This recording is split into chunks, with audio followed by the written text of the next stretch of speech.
Hello and welcome to Smooth Fusion Sitefinity tutorial. In today's video, I'm going to show you how to use the Sitefinity out-of-the-box list module and widget. So there are three components to the list feature. There is the list itself, there are list items within the list, and there is the list widget. So I've navigated to the list page beneath the Content tab. To create a list, you simply click here. I'm going to use one that's already created. To create a list item, you do so by creating a list item within that list. And you see here I have a number of items already existing.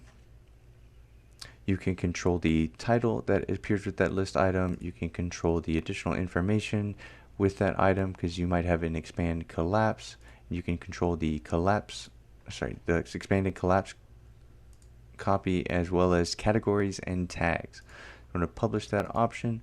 And once we have created our list and our list items, you put this list widget onto the page. Simply select edit, select which list you would like to display.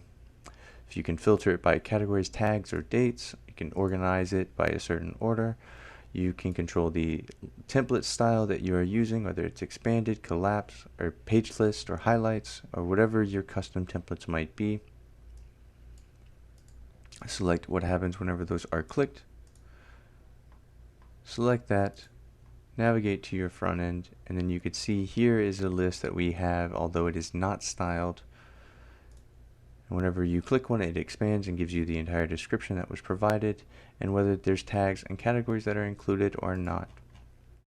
For more Sitefinity tips and tricks, follow our channel, and don't forget to follow us on Twitter.